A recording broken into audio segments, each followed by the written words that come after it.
The first thing noble consort Shu did after becoming Empress Dowager was to demand the emperor depose me as empress. What right does a mere illegitimate daughter have to serve as mother of the realm? This dowager originally favored her legitimate elder sister. Later, I died young from difficult childbirth. When I opened my eyes again, I had returned to that palace banquet day when the empress smiled while offering to arrange marriages for noble ladies. At that time, the Empress Dowager, then still consort Shu, hurriedly knelt before the empress. Your servant dares to be bold. I wish to propose a marriage between my 7th prince and the legitimate daughter of the Marquis of Chengyang. Consort Shu looked at me provocatively, as if telling me that the position of empress would never be mine in this lifetime. But what she didn't know was that without me, her son would also have no claim to the throne. Hello, everyone. Welcome to my channel. Subscribe us to read wonderful stories every day. Now, the story begins. In fact, I probably wouldn't even live to see the day of departing for the fiefdom. The empress had always enjoyed arranging marriages, taking pleasure in playing matchmaker. During the palace banquet, the empress' gaze swept over me and the 7th prince, her intention unmistakable. The 7th prince and I were deeply in love, perfectly matched in temperament. Though we hadn't yet sought imperial permission due to my status as a concubine-born daughter, our relationship was common knowledge. To receive the empress's arranged marriage was considered fortunate for both me and the 7th prince, but that was in my past life. I've already died once. I was only 26 when it happened. I was married to the 7th prince, Shue Chengguang, for 10 years, and sat upon the throne as empress for 2. It was also this year when Shue Chengguang had just firmly secured his throne, with rebellions quelled in all directions, a time ripe for prosperity and growth. To consolidate his reign, Shue Chengguang exhausted himself handling court affairs, so busy that his feet barely touched the ground. Meanwhile, I happened to be pregnant and giving birth, unable to share his burdens. By then, the noble consort, now Empress Dowager, grew even more displeased with me. Distressed that Shue Chengguang was worn out by state affairs with no one to attend to him, so, behind my back, she secretly placed my widowed elder sister by Shue Chengguang's side.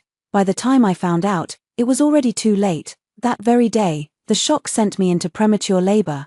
Childbirth has always been a life-and-death struggle for women, let alone when there were signs of complications like mine. The personal maid Jade Lotus was frantic, whispering incessantly in my ear. The midwife's encouragement, the Empress Dowager's sarcastic remarks, and the imperial decree delivered by Shue Chengguang's personal eunuch. Amidst the clamor around me, I opened my eyes again only to find myself transported back to that very palace banquet. Jade Lotus leaned close and whispered that the empress intended to arrange a marriage between me and the 7th prince. My vision blurred momentarily as I vaguely recalled that palace banquets had always been attended by Yulian accompanying me. Because I was merely a concubine-born daughter of Chengyang Marquis household, my mother being nothing more than a minor concubine, she couldn't enter the imperial palace. Even my own attendance was only possible through Shue Chengguang's influence. Because of this, my legitimate elder sister never missed an opportunity to mock me for climbing the social ladder. After all, in the eyes of outsiders, for Shue Chengguang, the 7th prince, to take a liking to a mere concubine-born daughter like me was considered an immense blessing. But was that truly the case? In my past life, the Empress Dowager always looked down on my lowly status. At the age of 20, Shue Chengguang was enfeoffed as Prince An, with his fiefdom in Zhuzhou, a place far removed from the capital. After marrying Shue Chengguang, I accompanied him to his fiefdom. Life in the fiefdom was naturally harder than in the capital, yet 3 years later, Shue Chengguang was summoned back to the capital. 2 years after that, Shue Chengguang was enfeoffed as crown prince. 3 years later, Shue Chengguang successfully ascended the throne, a journey so smooth that even some court ministers hadn't anticipated it. Yet after Shue Chengguang's coronation, the Empress Dowager grew even more disdainful of me, convinced I'd seized an undeserved fortune. She frequently urged Shue Chengguang to depose me as empress, even voicing it openly to my face. This mourning mother always favored your elder sister by birthright. What right does a mere concubine-born daughter like you have to reign as mother of the realm? Out of respect for her being Shue Chengguang's birth mother, I always let it pass with a smile and never argued with her, but she would often push her luck. The Empress Dowager also came from a concubine's lineage. Having entered the palace accompanying the legitimate daughter of her family, conceiving Shue Chengguang was purely accidental. It was only later that she gained the emperor's favor, climbing step by step to the position of consort Shu, overthrowing the legitimate daughter, and securing her place as imperial consort. though born of concubines herself, she despised those of illegitimate birth the most. Her favor was reserved for my elder sister Qin Yusin, the legitimate daughter, but back then, the seventh prince was the most insignificant among all the imperial sons. How could the Chengyang Marquis house stake their legitimate daughter's future on him? Thus, she settled for second best and turned her attention to me, but she always believed I married above my station. My Guang'er was born with imperial destiny. How could the emperor's empress be a daughter born of concubinage? If future generations were to learn of this, imagine how they would mock us. Who knows what bewitching potion you've given the emperor? He refuses to depose you as empress. She looks down on me and doesn't wish me well. When she learned I desired a lifelong monogamous relationship, she had people fetch numerous books on female virtues and commandments from the library, making me copy them all day under her watchful eye. Naturally, I wouldn't obediently comply. I've always half-heartedly gone through the motions or found others to write for me, which inevitably infuriates her. Knowing my casual speech and behavior, she specially hired etiquette instructors who formulated 3,000 household rules exclusively for me. Only I knew whether I truly obeyed or not. With plenty of servants available in the fiefdom, she insisted I personally wash Shui Chengguang's changed clothes and cook all the household meals alone. I sighed and had no choice but to spend extra silver to outsource the tasks. She tormented me with relentless effort, giving me a genuine taste of what an ancient royal nightmare mother-in-law was like. I can only say that even as a time traveler, I couldn't escape the age-old conflict between mother-in-law and daughter-in-law, not to mention after Shui Chengguang became emperor, I had to pay my respects to her punctually every morning. Not a moment later was allowed. These days were harder to endure than 8 a.m. college classes. The worst part was that whenever Shui Chengguang stayed overnight in my palace, the Empress Dowager would always send someone to knock on our door midway through the night. I'm actually fine. Shui Chengguang nearly developed a chronic condition because of this. Later, Shui Chengguang flew into a tremendous rage. Only then did the Empress Dowager change tactics, having people summon me early in the morning to make me kneel endlessly in her hall. Several times, I nearly fainted, yet whenever I mentioned it to Shui Chengguang, he always wore an awkward expression. He said that before the Empress Dowager married, she had been bullied, perhaps leaving some psychological scars. Mother hasn't had it easy these years. You should be more accommodating, my queen. How could I disobey the emperor's command? Helpless, I could only try my best to avoid it. Yet the affairs of the inner palace were under my charge. With Shui Chengguang's backing, the Empress Dowager promoted a palace maid to serve by his side today, and selected a dancing girl to perform tomorrow.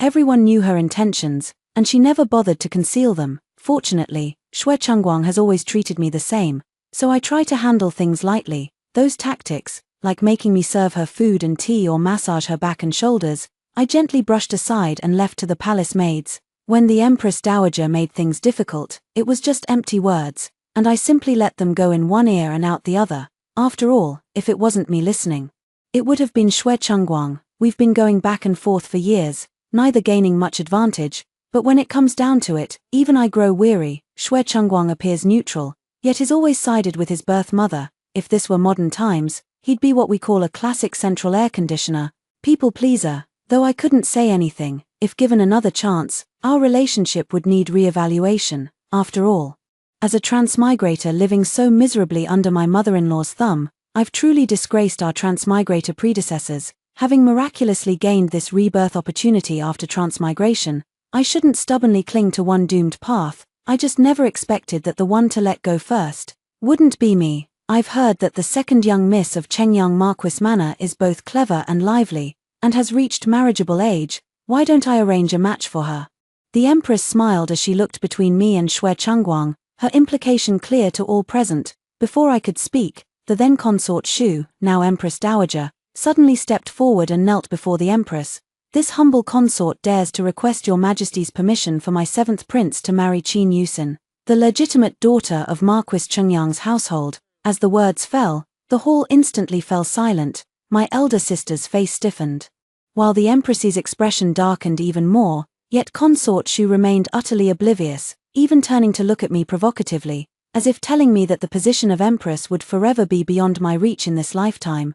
But how could she know that if not for me, Shui Chengguang wouldn't even have ascended the throne? They might not even live long enough to reach their fiefdoms. Consort Shu, what do you mean by this? The Empress, having been publicly contradicted, darkened her expression, her tone ambiguous. Perhaps having been the Empress Dowager for too long, Consort Shu failed to notice anything amiss and instead issued orders arrogantly. How could the second daughter of Chengyang Marquis House, merely a concubine-born girl, ever be worthy of my Guanga? In my view, Miss Yusin would be far more suitable. She shares mutual affection with my Guanga and they make a perfect match. As these words fell, all eyes turned to Qin Yusin's face.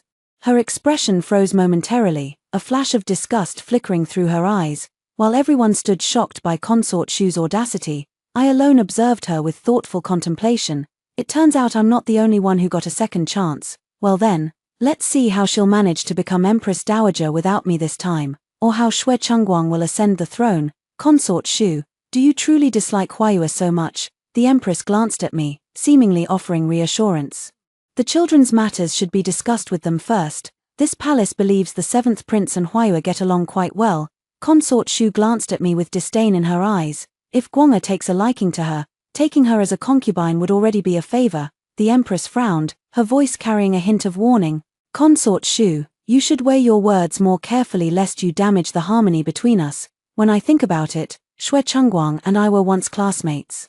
Back when the academy was enrolling students, I passed the entrance exam on my own merit and happened to be seated directly behind Xue Chengguang. After spending so many years together, you could say we grew up as childhood friends. Thus, I enjoyed an extremely close relationship with Xue Chengguang. Consort Shu froze upon hearing the Empress's words. Her gaze swept past Xue Chengguang, who remained silent, and her expression abruptly transformed. Your Highness, this humble concubine truly finds it hard to speak. Your Highness doesn't know this Qin Huayue. She's an unmarried maiden, yet visits pleasure quarters every single month. For a moment, everyone erupted in uproar, turning their gazes toward me. My stepmother furrowed her brows tightly, her eyes filled with displeasure as she looked at me. Qin Yusin gloated with schadenfreude, her gaze as haughty as ever. Second Miss Qin, dare you tell us what you were doing in that filthy place? The noble consort wore an expression of absolute confidence. Huayue, why aren't you explaining yourself? Do you want to bring shame upon our Chengyang Marquis household? The legal mother spoke in a stern voice. I shook my head. Legal mother, I don't wish to speak of it. The noble consort let out a cold laugh. She's not unwilling to speak, she simply dares not. After all, she was meeting her lover. If you don't believe me, search her person. She carries his token with her. As soon as the noble consort's words fell, the gazes in the hall pierced me like needles. The Empress Dowager scrutinized me with fierce eyes, stepping forward to seize my wrist. Huaizhen, how could you be so shameless? Hand over those things at once. Don't disgrace the Marquis's household. I took half a step back, avoiding her outstretched hand, and raised my eyes to meet Consort Shu's gaze. Speaking calmly, Consort Shu claims I carry tokens from a lover. Might I ask what they are? A jade pendant, or perhaps letters? And pray tell, how does Consort Shu know I've visited pleasure quarters? The noble consort choked on my question, then looked at me with profound meaning. Why should second Miss Qin be in such haste to question me? You naturally know whether what I say is true or false. What use is there in stubborn denial? That carved red jade, you've been wearing it frequently. I scoffed, finding the noble consort utterly ridiculous. The moment she mentioned the carved red jade, I knew exactly which incident she was referring to. Back then, Xue Chengguang was overwhelmed by the southern uprising. Yet the Empress Dowager kept urging him to depose the current queen and marry a new, choosing a legitimate daughter from an influential minister's family as his new empress, rather than someone like me, a powerless illegitimate daughter. I straightforwardly presented the Empress Dowager's exact words to Xue Chengguang. Without even glancing at them, he tore them to shreds. This very act made me believe he had always been on my side. That very night, I rushed outside the palace under cover of darkness, sending someone with the red jade as a token to quell the rebellion in the south. Yet all of this was secretly uncovered by Consort Shu. All she saw was me sneaking out of the palace with a token and entering a pleasure house. Because of this, she never missed an opportunity to slander me in front of Xue Chengguang. So what if I did? I looked at Consort Shu, and just as her furrowed brows relaxed into an expression that said I told you so, I abruptly changed my tone. What if it's not? Since Consort Shu is so certain, anything I say would be futile. Consort Shu's expression darkened instantly, her gaze toward me turning utterly vicious. She probably forgot that carved red jade was already a matter of her past life. In this lifetime, Xue Chengguang hasn't yet left for his fiefdom, and I haven't schemed so much for him either. After all, we're merely classmates who've just confessed our feelings to each other. Seeing that Consort Shu still intended to speak, the Empress frowned, already displeased with her openly aggressive manner. That's enough, let's drop today's matter. As for the marriage arrangement, let's leave it to the children's own wishes. Consort Shu's eyes flickered as she directly pulled Xue Chengguang forward. Your Highness, if Guanga truly likes her, may I beg your Highness to grant them your blessing? As she spoke, she kept shooting meaningful glances at Xue Chengguang. Xue Chengguang stood rooted to the spot, casting me a complicated glance before suddenly kneeling on the ground. Your servant is indeed deeply enamored with the eldest daughter of the Marquis of Chengyang's household, Lady Qin. I beg your Majesty's blessing. Watching Xue Chengguang kneel before the Empress, his back straight, his handsome features unchanged, he remained exactly as I remembered him. Yet everything else had become different. I still remember, in my past life, when Xue Chengguang saved me from mountain bandits, covered in blood yet smiling as he promised me a lifetime of devotion with no other woman. He said I was different from other women, bright and quick-witted, and that I had captured his heart at first glance, leaving no room for anyone else. But now I know it was all just his deceitful lies. Under the temptation of power, those same words could be effortlessly given to another woman. I chuckled softly, knowing without confirmation that Xue Chengguang had also returned, perhaps sensing something. Xue Chengguang glanced my way. That glance was truly complex, carrying guilt, determination, and unnamed emotions. It wasn't until the Empress mentioned Qin Yusin that Xue Chengguang finally turned his head away. Qin Yusin naturally wouldn't refuse. Although she didn't like Xue Chengguang, he was after all a prince and someone who had once fancied me. Qin Yusin never tired of opportunities to one-up me. When the palace banquet ended, Xue Chengguang sought me out as expected. Huayue, may I speak with you alone? He looked toward the lakeside pavilion with a trace of guilt on his face. As if wanting to explain something, I shook my head and smiled distantly. If seventh prince has something to say, speak it here. After all, it wouldn't be proper for an unmarried man and woman to be seen alone together. Also, seventh prince should change how you address me lest others misunderstand. Xue Chengguang's face stiffened, his expression one of utter disbelief as he looked at me. Huayue, are you angry because I sought Qin Yusin's hand in marriage? He reached to grasp my hand. But I evaded his touch. He could only explain helplessly. Huayue, I'll soon be leaving for my fiefdom. His Majesty has been considering appointing an heir these days. If I can secure the support of the Chengyang Marquis faction, perhaps I won't have to go. You understand me so well, you should know this is the best choice after weighing all pros and cons. I scoffed, curling the corner of my lips. Of course, Your Highness the Seventh Prince, I believe this is your best choice. Xue Chengguang's face lit up with joy as he sighed in relief. Huayue, I knew you'd understand me best. You'd better remember that. Once I achieve my goals, I'll surely save a place for you by my side. With those words, he rushed off before I could respond. I looked up and saw Consort Shu standing not far away, glaring at us intently. Only after Xue Chengguang had left did she finally avert her gaze. Thinking back to that scene just now, I couldn't help but laugh at my own foolishness. Clearly, he was nothing but a mama's boy, a chauvinist, and a power-hungry scumbag. I really don't know what I saw in him in my past life. When I returned to the mansion and saw that pile of things in the box on the table, I began to understand a little. Perhaps it was Xue Chengguang's daily love poems, the snacks that appeared whenever I wanted them, or all those novel little trinkets. His methods of pleasing me were quite enjoyable to me. No wonder I was so enchanted.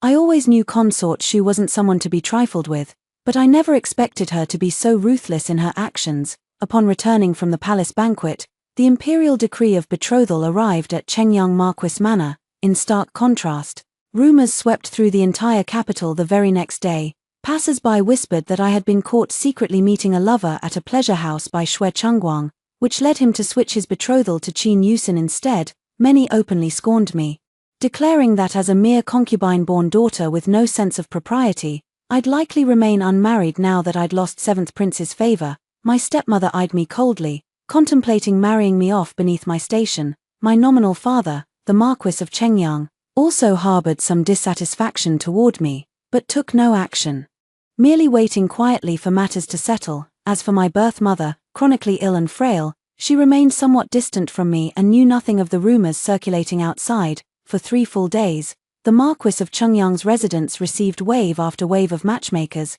They may appear glamorous, but in reality, the men they speak of are either physically disabled or morally corrupt. My stepmother pretended to ask for my opinion, and naturally, I rejected each one.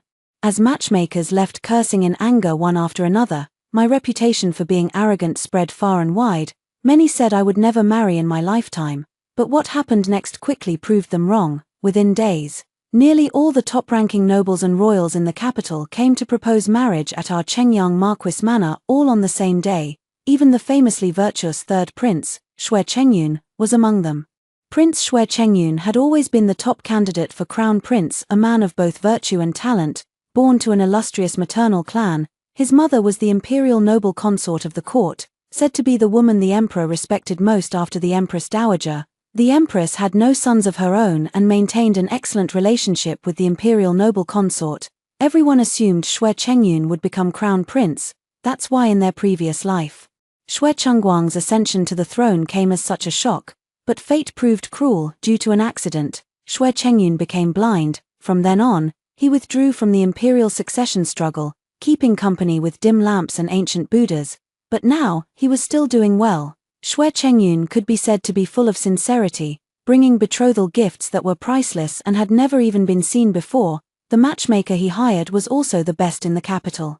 With a silver tongue that could talk circles around anyone, in just a few exchanges, she had already surpassed everyone else and settled the marriage. With just my nod of approval, we could be ready to hold the wedding within a month. Second Miss Qin. Would you be willing? Xue Chengyun handed me a piece of paper. I glanced at it and looked at him in surprise. Under my gaze, Xue Chengyun smiled bashfully, thinking of his fate in his previous life. In the end, I nodded in agreement. My marriage to Xue Chengyun was set for the same day as Qin Yuxin's. As a concubine's daughter, my dowry was smaller than that of a legitimate daughter, which had displeased consort Xu at the time. Although Xue Chengguang held the esteemed position of seventh prince, his wealth was surprisingly modest. In the end, it was only after I slipped a blueprint into my dowry that we barely managed to pass consort Xu's scrutiny. Yet never did I imagine that consort Xu would have the audacity to show her face at my doorstep in this lifetime. Qin Huayue, you must return that blueprint, it rightfully belongs to my Guanga. She shamelessly sought me out, reaching out her hand to demand things, not a shred of embarrassment before everyone's eyes. What kind of talk is this? Noble consort, Huayue doesn't understand. At that time, Xue Chengyun and I had just married and entered the palace to pay our respects. The noble consort's face darkened, her tone severe. You've hidden it away, don't think I don't know. That blueprint placed among Yuxin's dowry items, hand it over at once. I froze momentarily, then burst into laughter. Did she really think those were actual dowry items, and even went through Qin Yuxin's dowry? What nonsense is consort Xu speaking? Since they're in my dowry, they naturally belong to me. How can you accuse me of hiding anything? And why should I hand anything over? Consort Xu choked on my words and could only respond with a cold snort. It's just a blueprint, who cares?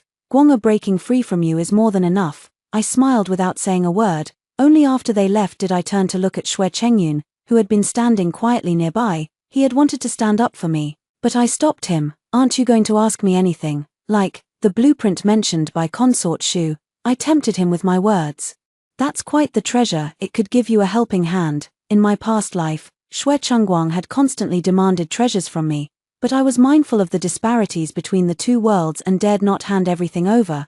Though Xue Chengguang was disappointed, he didn't dare to press further. Yet not long after, when the Empress Dowager once again proposed selecting concubines, he surprisingly wavered. As for the Empress Dowager, needless to say, every fine thing in my palace was swept away by her. If I don't give it, they'll say I'm stingy. Over time, I stopped leaving things out in the open. Xue Chengyun let out a thoughtful hum, his gaze fixed firmly on me as if making a vow. Huayue, what I want, I'll obtain through my own efforts.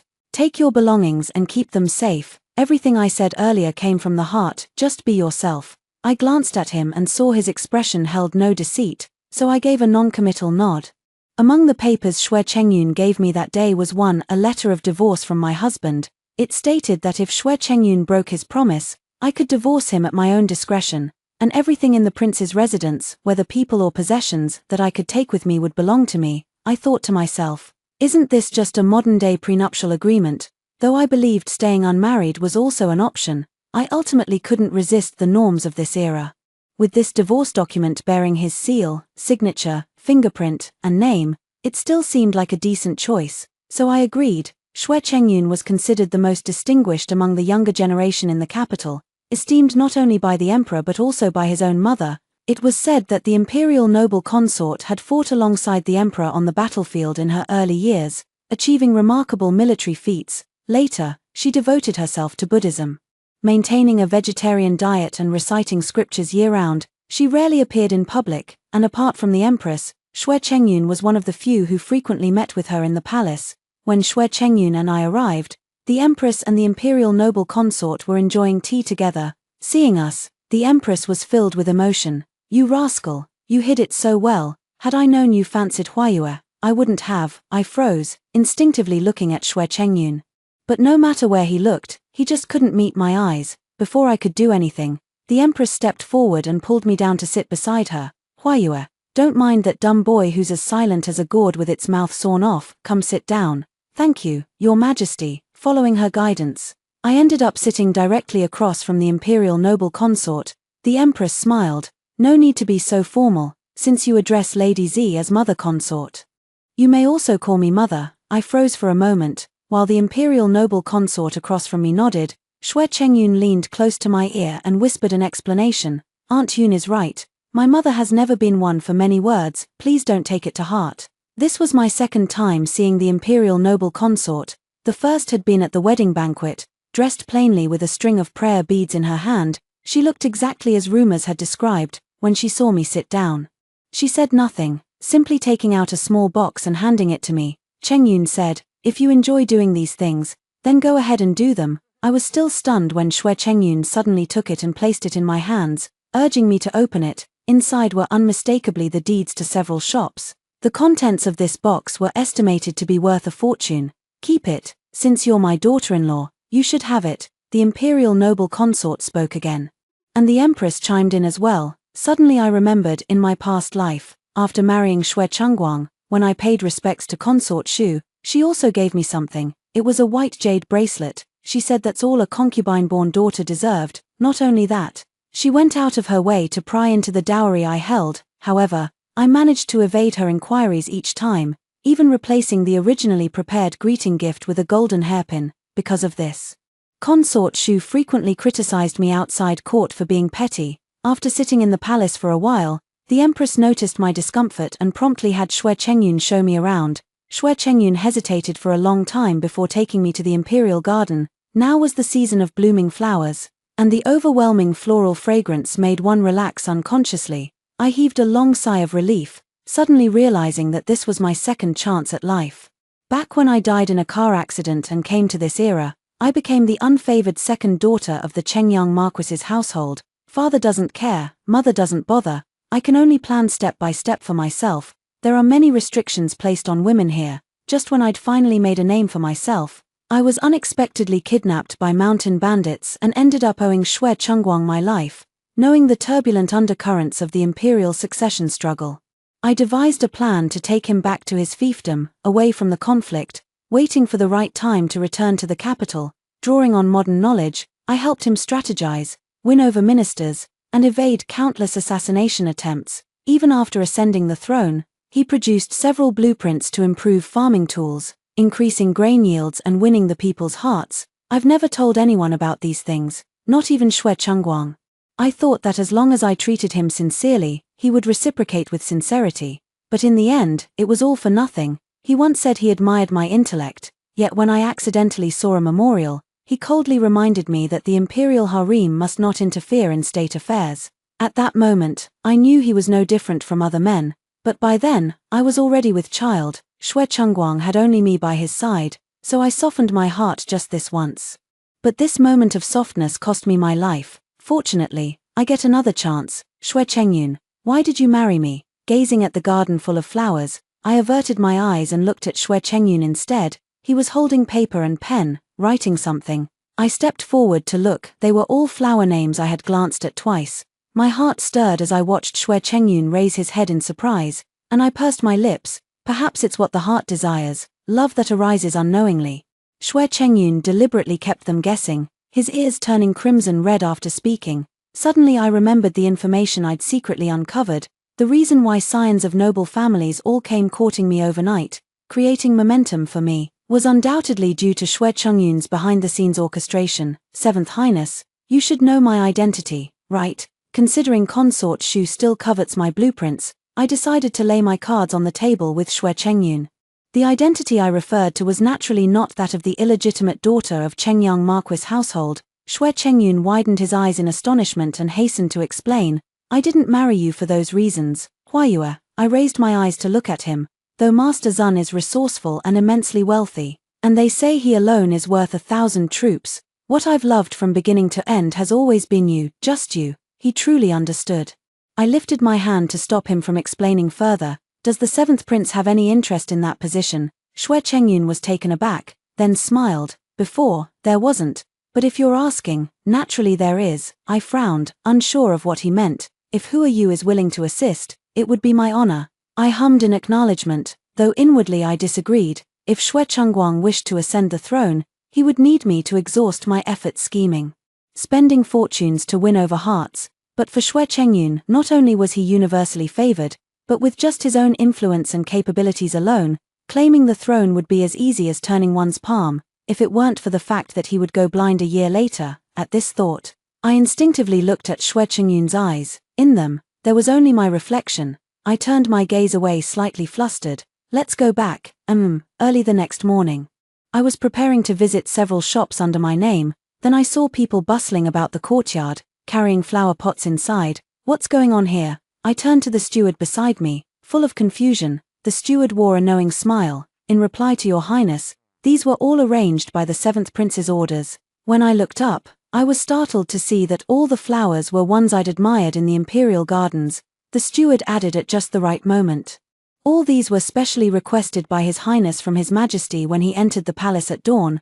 Only then did I notice that the entire courtyard had seemingly transformed into an imperial garden, with flowers arranged all around the swing, and on the open ground, the freshly turned soil was still mingled with fallen petals. Wouldn't that be too much trouble? I murmured to myself. As the steward's voice faded in my ears, I recalled those days when I became empress. Back then, I had also taken a fancy to flowers in the imperial garden, merely asked Yulian to pick one blossom for my chamber.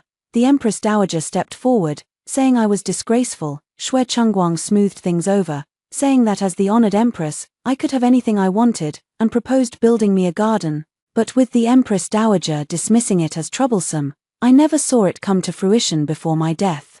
That alone would have been bearable, but when my elder sister, visiting the palace, casually mentioned she liked them, the Empress Dowager had half the flowers from the imperial garden moved to the Chengyang Marquis's residence. How could it be troublesome? Xue Chengyun walked over and placed his hands on my shoulders. You're the lady of this house. Nothing that pleases the lady could ever be considered troublesome. But soon enough, we'll be leaving for our fiefdom. Xue Chengyun was granted the title of virtuous prince, with a notably prosperous fiefdom, forming a stark contrast to Xue Chengguang. At first glance, who wouldn't say the emperor was biased? Yet, no one dared to voice it. Taking it to the fiefdom isn't impossible, just somewhat slower. Xue Chengyun pondered briefly, already contemplating how to transport the flowers. I couldn't help but chuckle slightly. No, just leave them here. We'll be back. Yes, we'll be back. When we arrived at the shop, the owner immediately came forward upon seeing me, his face showing unease. Miss, you've finally arrived. Before I could speak, he quickly ushered me into the inner room and handed me a stack of IOUs. That 7th Highness you mentioned earlier has run up an enormous tab at our shop. I froze momentarily before remembering, during this time in my previous life, to ensure a smooth journey to my fiefdom, I had indeed prepared many things for Xue Chengguang.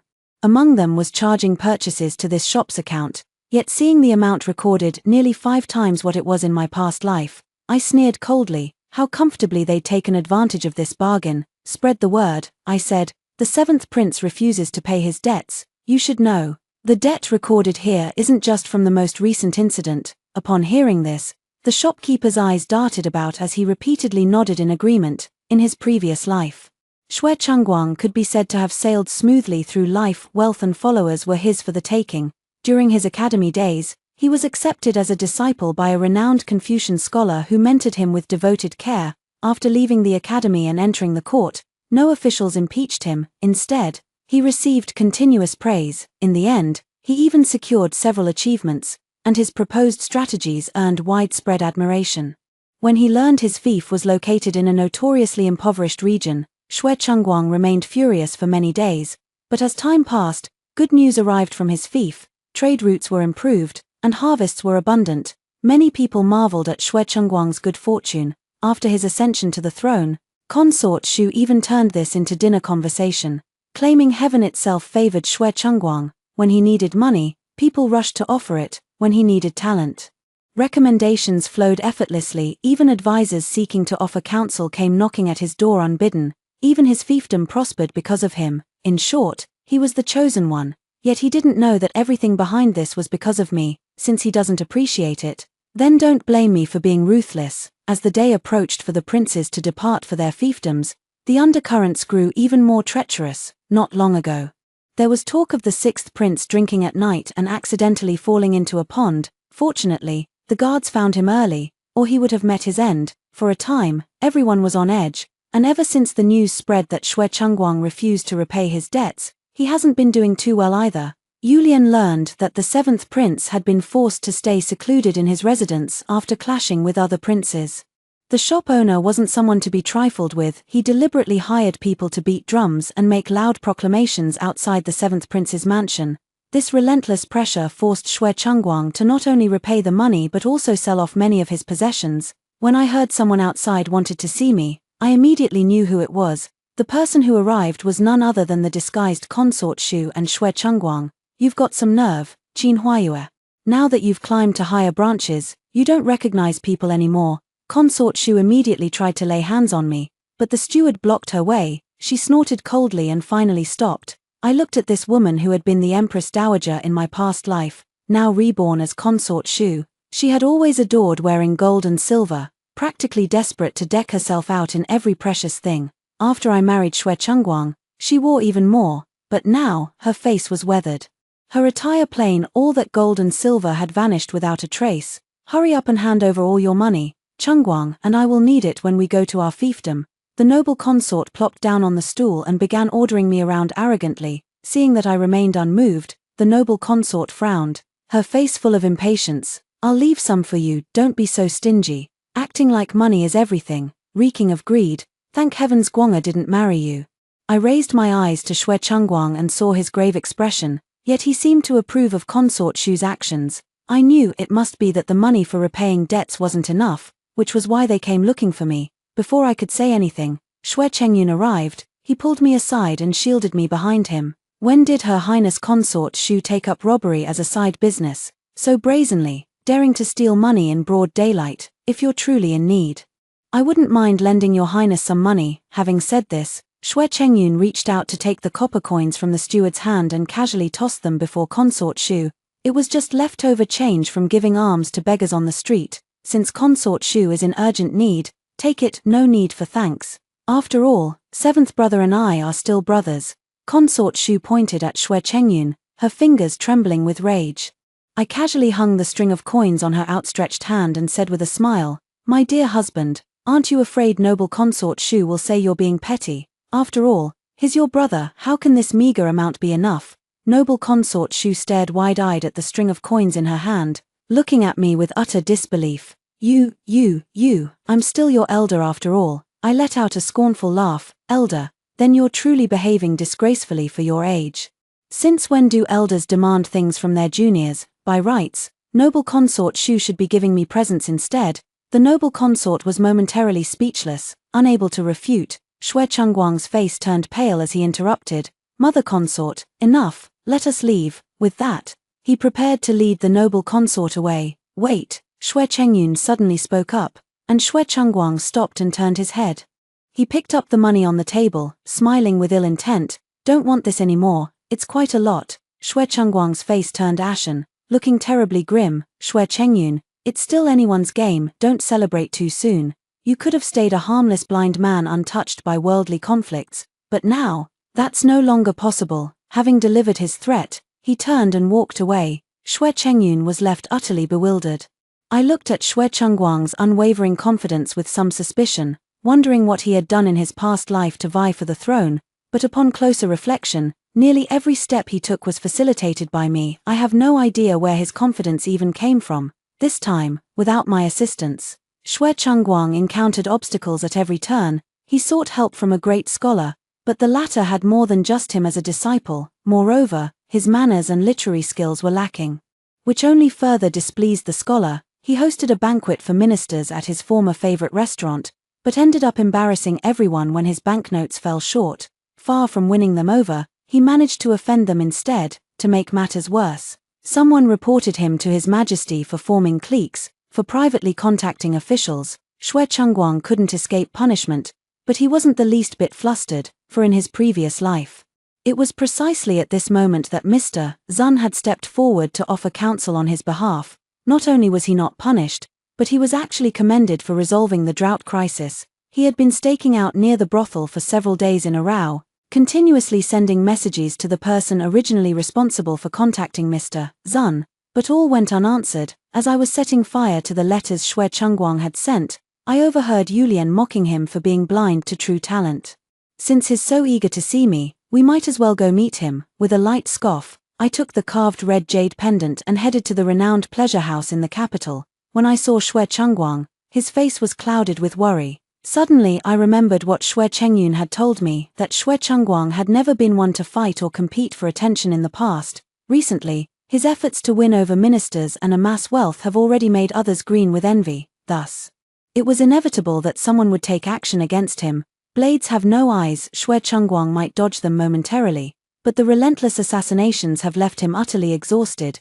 This is precisely why he sent 3 letters in a single day to Mr. Zun. When he saw me, Xue Chengguang instinctively straightened his appearance. How did you get here?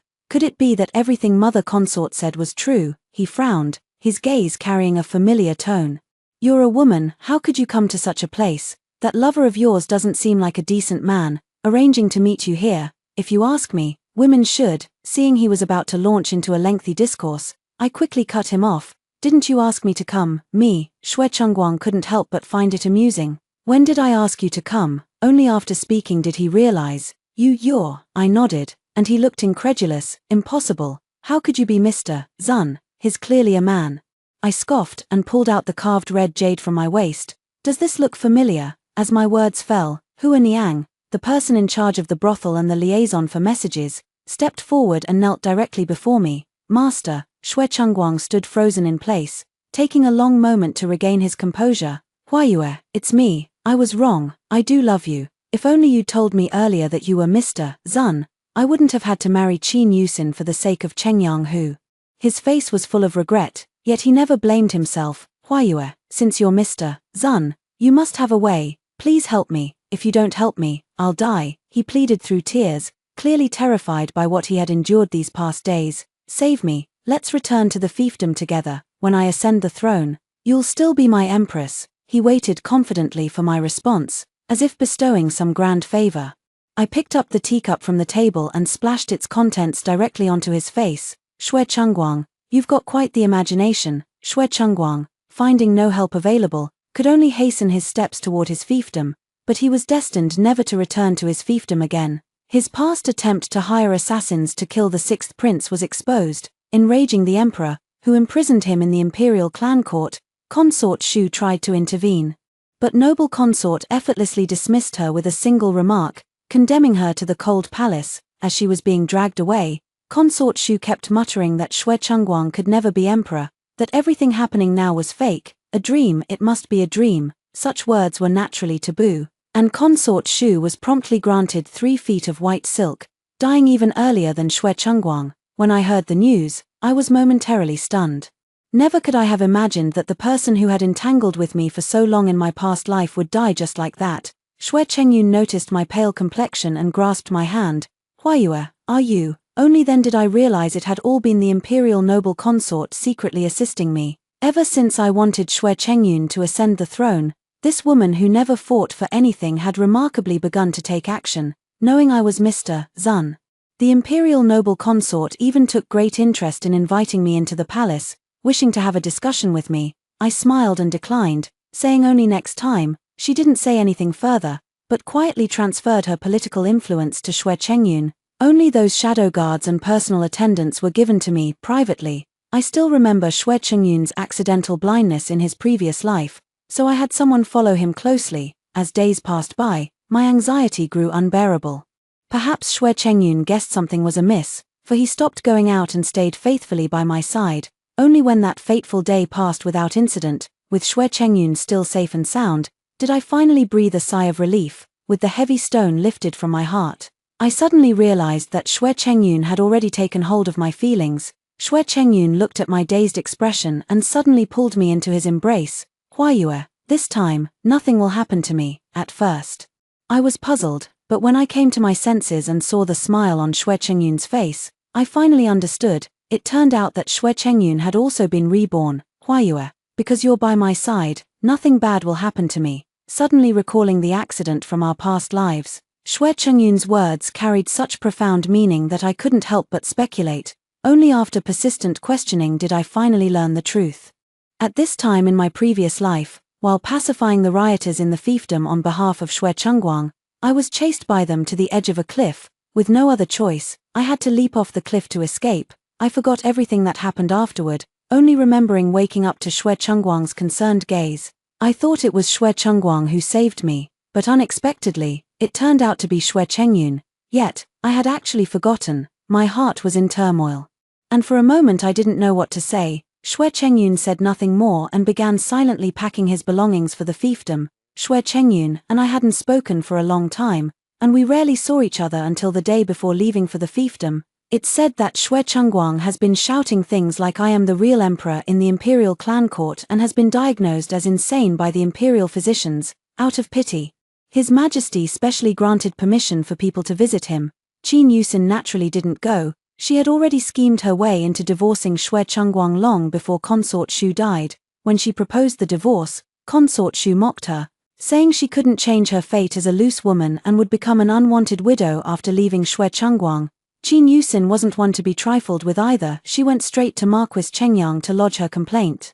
She also filed another impeachment against Xue Chengguang. I did go to see Xue Chengguang myself. The moment he spotted me, he cried out "My Empress," and came running toward me. Xue Chengyun followed behind me with an expressionless face. Hearing those words, his fists clenched, and without hesitation, he beat the person up. Xue Chengguang begged me tearfully to save him. Looking down at his tear-streaked, disheveled appearance, I smiled. "Your choice, I understand it, that I refuse to save you. You should understand that too." Watching Xue Chengguang's expression crumble into despair, I leisurely returned to my residence. Xue Chengyun followed obediently behind me, afraid that I might dislike him after he struck Xue Chengguang. It wasn't until I said he'd done well that the man brightened up, happily placing his prepared apology gift before me, a small box containing a single key. I'd long heard he'd prepared an entire room full of gifts. The moment I actually saw it, I was utterly stunned. Handcrafted, rare, common or uncommon, everything you could imagine was there. I didn't say I liked it, nor did I say I disliked it. Xue Chengyun was extremely nervous. Only when I burst out laughing did Xue Chengyun finally relax. When I asked him how he'd thought to prepare all this, he hesitated for a long moment before admitting the imperial noble consort had taught him. That's when I learned she'd actually been wanting to see me all along. But Xue Chengyun had repeatedly refused on grounds that mothers-in-law and daughters-in-law should maintain some distance. To curry favor with me, Xue Chengyun had swallowed his pride and gone back to seek the imperial noble consort's advice. After all, she'd been the one to devise his original letter of divorce too. I was taken aback. Turns out we were from the same place. No wonder. No wonder Xue Chengyun and I didn't need to go to the fiefdom. The imperial noble consort had already handled everything. Xue Chengyun directly became the crown prince simply because of the strategies he proposed and the new weapons he invented. He credited it all to the imperial noble consort's excellent guidance. I suspect his also from modern times, but that seems highly unlikely. When I received the noble consort's letter, my suspicions were confirmed. The noble consort was indeed a time traveler.